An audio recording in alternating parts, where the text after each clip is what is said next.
మరోవైపు బీఆర్ఎస్ అధినేత కేసీఆర్ సిట్ విచారణపై పార్టీ వర్కింగ్ ప్రెసిడెంట్ కేటీఆర్ ఘాటుగా స్పందించారు.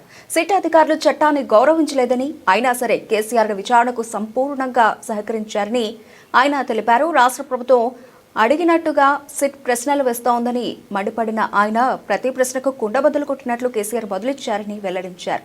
సిట్ విచారణ ఎర్రవల్లిలోనే జరిపే విషయంపై కోర్టుకు వెళితే తమకు అనుకూలంగా తీర్పు వచ్చేదని, కానీ తాము అలా చేయలేదని కేటీఆర్ చెప్పారు. కేసీఆర్ సిట్ విచారణ పూర్తయ్యాక నందినగర్లోని నివాసంలోనే కేటీఆర్ మీడియాతో మాట్లాడారు.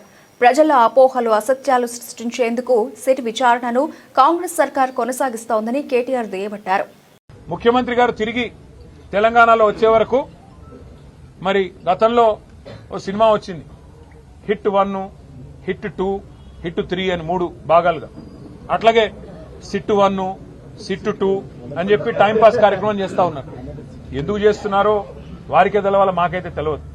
కేవలం ఏదో జరిగిపోయినట్టు, ఇదిగో పులంటే అదిగో తోక అని ఒక డ్రామా తప్ప ఏమీ లేదు.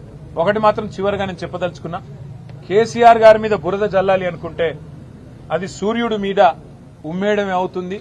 అది తిరిగి వచ్చి తమరి ముఖం మీదే పడుతుంది రేవంత్ రెడ్డి గారు. ఇది గుర్తుపెట్టుకోండి. This is anchor Ravi. Hi అండి, నేను మీ Jabardasth auto punch Ram Prasad. Hi, it's మీ మాధవీలత. హలో అండి, నేను మీ సుడిగాలి సుధీర్. హాయ్ హలో, నేను Jabardasth Sri. Please subscribe to public talk TV. Please subscribe to public talk TV. Please subscribe to public talk TV. Please subscribe to public talk TV.